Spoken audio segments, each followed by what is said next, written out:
Tom Clancy's The Division 2 has been a breath of fresh air. As a gamer, the past year or two has been filled with promises of vast open worlds and mountains of content to chew our way through.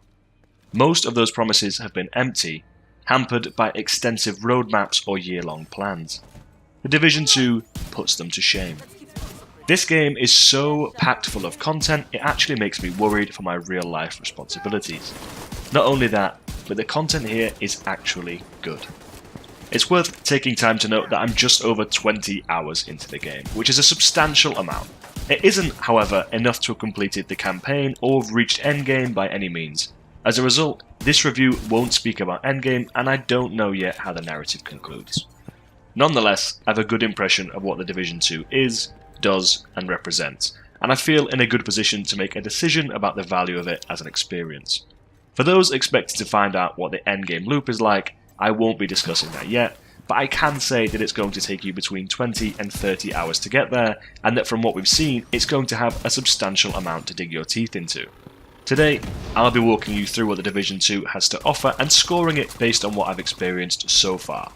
I should mention that I was kindly given a review copy of the game, but I assure you that this is my absolute honest opinion nonetheless. So without further ado then, let's dive into The Division 2 and what you can expect. First things first, the gameplay is solid. It feels like The Division, but more streamlined. Most of your time will be spent killing waves of enemies, but it really never gets old. Enemy diversity is actually great, especially considering the genre. Even before unlocking the 4th faction at the end of the campaign, the 3 factions feel distinct and characterful. The Suns will brashly rush at you, aggressively pursue you, and actively flank you, all while shouting a steady stream of expletives. And nothing feels better than putting an enemy in the dirt who's just told you he's going to do the same to you. Your skills are a key component to your success, and while I've heard some complain that they can be a little clunky, I've generally found them to be really excellent. There's enough diversity here to keep players going for ages, and I've not even dived much into mods yet. Teams will have tons of fun finding roles and combinations that work extremely well, and I'm sure there will be a good variety of those too. And this is all before we've even considered specializations, which are almost like endgame classes, or even item sets too. More on those in my endgame review soon enough, but I can say that I really like the branding system on loot, which reminds me of the old Borderlands loot by providing bonuses based on the item's manufacturer. It even rewards you for wearing multiple pieces by the same one. Weapons and wider loot are varied and interesting. Gear drops are genuinely exciting and surprisingly generous. There's a lot to sink your teeth into here, and that's just the icing on the cake, considering how satisfying and snappy combat feels, looks, and sounds. Now the sound in general is a really underrated element of the experience. Thankfully, the audio bug from the beta is gone now. Now we have real audio cues and interactions that will genuinely impact how you fight and move in combat.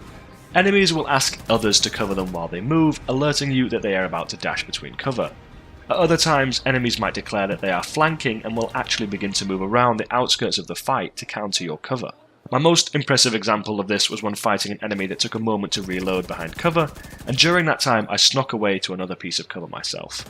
The enemy then stood up to re-engage me and even sprayed a few bullets before detecting that I had, in fact, vanished. They then shouted, "I've lost him," and began to search around. Aware of my hidden vantage point, I could now easily dispatch the clueless enemy.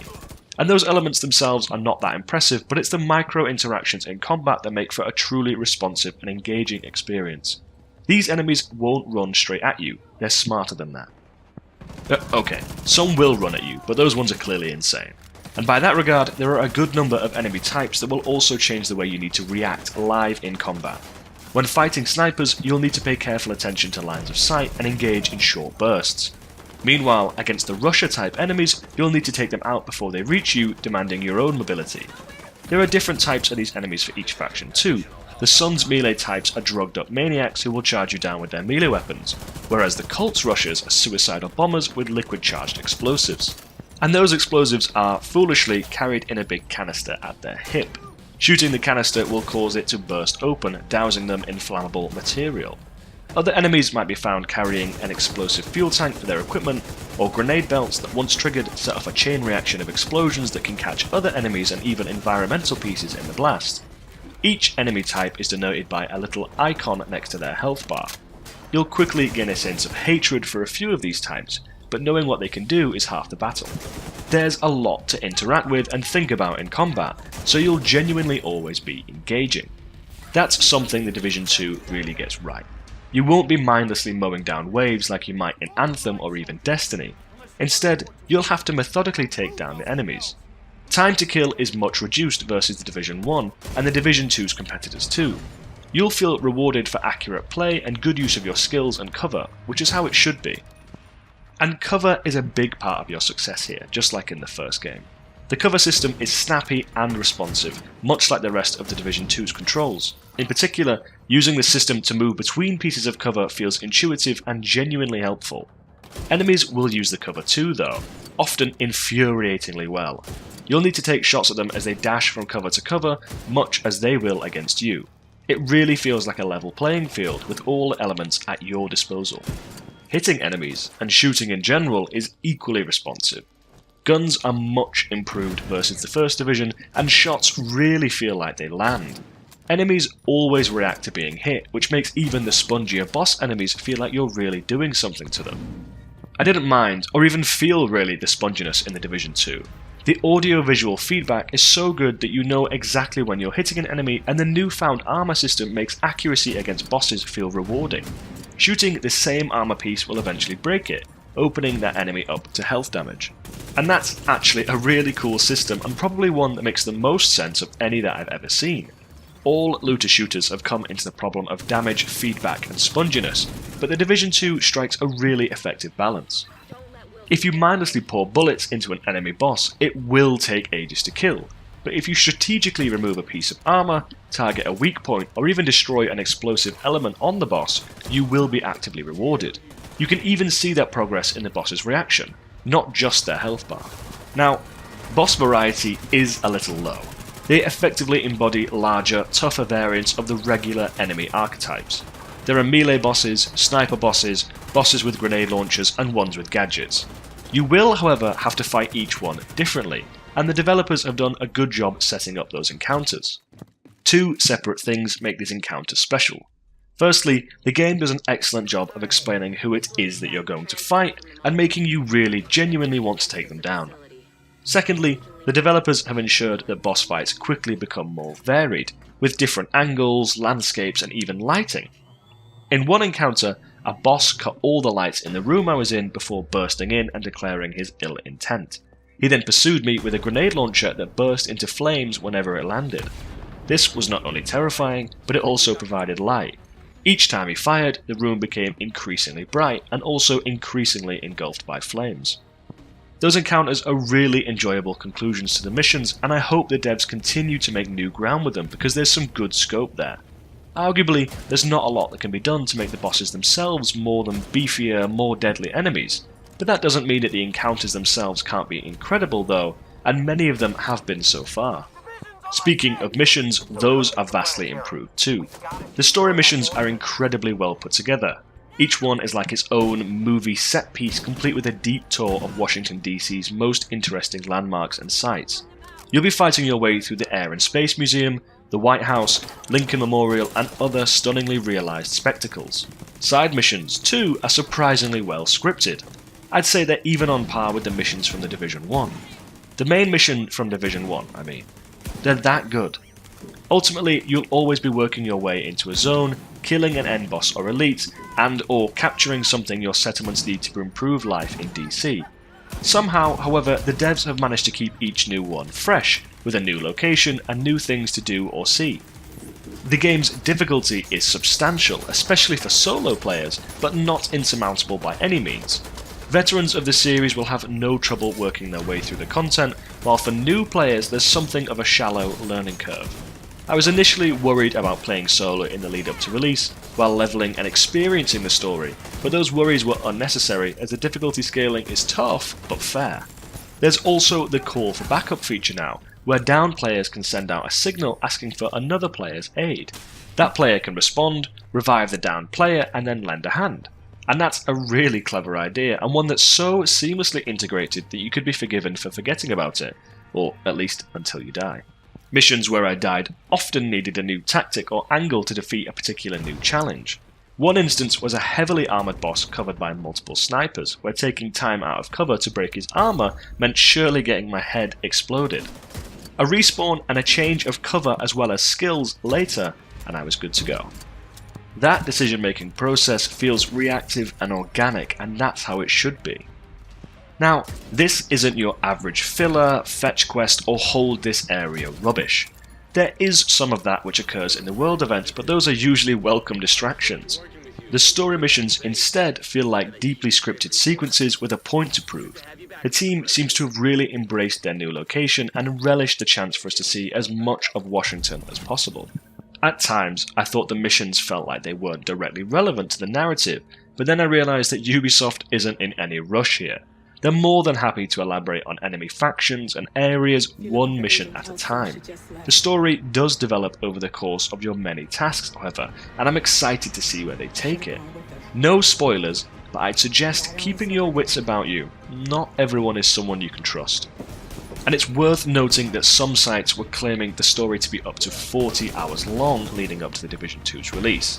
I'm sure you could make it that long if you wanted to complete every side mission, and those missions would certainly be worth your time. Most players, however, will find themselves completing the story in around 20 to 30 hours, depending on your familiarity with the Division and how much help you get from groups. That's not to be sniffed at though, especially when none of it is mindless filler. It's all relevant, engaging narrative content, and that's a real surprise amidst the Division 2's competition.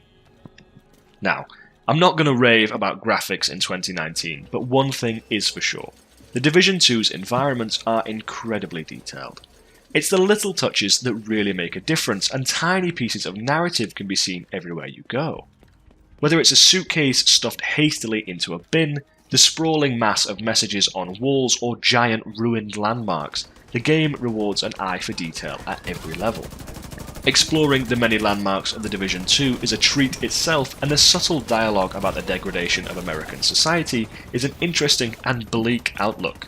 I don't want to know how long the developers spent brainstorming what DC would look like after a disaster like this. I imagine their journals to be terrifying.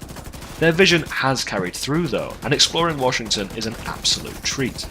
The world feels like it's living and breathing. Settlements actively improve with each completed mission. Raiding for batteries means that they now have use of solar panels. They get a wind turbine, plants, a games area for kids, all because of you. There are some really handy tools at your disposal too. The firing range is unlocked after you rescue the NPC to run it, and it's a great place to test out builds and new weapons. That's something which is extremely useful in this kind of stat-driven game, and a feature that all other titles in the genre have neglected to include. Okay, now, on to the bad stuff. There really isn't much. The game runs incredibly well, and despite a few minor bugs, I've had no problems really. I've heard some complaints about the menus, but they feel intuitive enough to me. They're also really snappy, and a lot of commands can be done before the menus are even up or down, which is really nice. Transitions are short and snappy again, and the navigation is plain sailing. There's nothing like the bogged down mess of Anthem's menus here. In fact, the Division 2 has had a comparatively flawless launch. I've been assured that most, if not all, of the bugs will be patched on the day of release too. This is the Division after all, so we expect it to have the odd, unusual interaction, and with a game this size there are always going to be a few strange things to be ironed out. Largely, however, I've had no complaints about bugs at all myself. I had one interesting one where I couldn't cast a skill, which did throw me. It was quickly resolved by rebinding the skill, however, and that's probably the worst example I can think of. There have been examples of more damaging bugs experienced by other players, but it looks so far like the dev team is responding quickly and efficiently. Some bugs found this week have already been patched out, which is incredible. Clearly the team is on top of things, and hopefully that continues. Now, as for the Division 2's endgame, I honestly haven't experienced it yet. Don't worry, I'll be releasing a full update once I have, probably within the next week. What I do know is that the game changes radically once you complete the story. A new faction, the Tusks, move in to fight for control, and they mean it's serious business. Meanwhile, a plethora of options await players once they hit max level.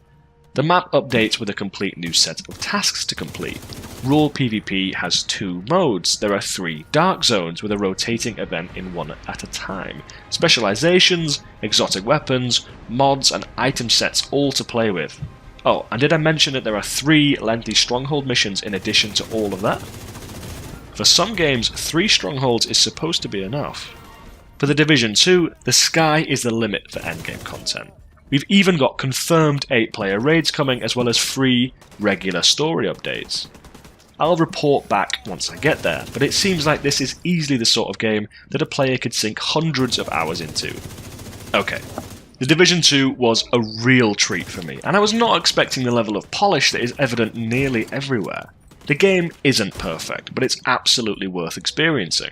For those new to the genre, I'd argue that The Division 2 is the perfect entry point, with enough longevity to carry you far off into the horizon. It isn't the prettiest game this year, nor does it have the most instantly gripping storyline. But what it does have is a steady drip feed of loot-fueled gloriousness that we really want from a looter shooter. The Division 2 really gets it right. For once, fans of the genre have a complete experience to pick up and play that isn't going to take years to get to a satisfactory point. And even more, it only promises to get better from here. I'm already excited to play more. Even as I write this review, talking about what I've done so far in just the last few days, I can't wait to jump back in. That's a feeling that I haven't really experienced with a game in a long time. In a world of Anthems, Fallout 76s and Fortnite, The Division 2 is a welcome change of pace. This is a world that demands your attention. This is a captivating, ocean-deep experience that harks back to the Skyrim days of open-world games. The Division 2 improves vastly on its predecessor, and the games that make up its competition. Those games should be shaking in their boots, because The Division 2 is coming and it isn't going to stop until it sits atop the throne. I'm giving The Division 2 a bold 9 out of 10, and that's not a score to be handed out lightly, but I really think that this is a game that deserves it. The Division 2 is a new, higher bar of quality being set for the genre and even wider beyond. And I'm aware that this review is sounding like something of a love letter to the game, and you know what? It is. Gamers have been consistently stung with overhyped releases that haven't lived up to their expectations over the last couple of years. This is not one of those games. If you're a fan of shooters, open worlds, or RPGs individually, The Division 2 has something truly captivating for you. If you like any combination of those, or all of those, The Division 2 is a gaming feast waiting for you to dive in. Alright, that's it for my Division 2 review. Whew. It's one of the most positive game release experiences I've had in a long time and bodes extremely well for the game's future. I'd say it's an extremely good value purchase even right now, with even more to come along the horizon. If you liked the review, drop us a like and subscribe for more Division 2 content coming right your way. Thanks for stopping by. I've been Faulty Optics. You can follow me on Twitter at faulty_optics, and I'll see you all next time for more gaming guides and news.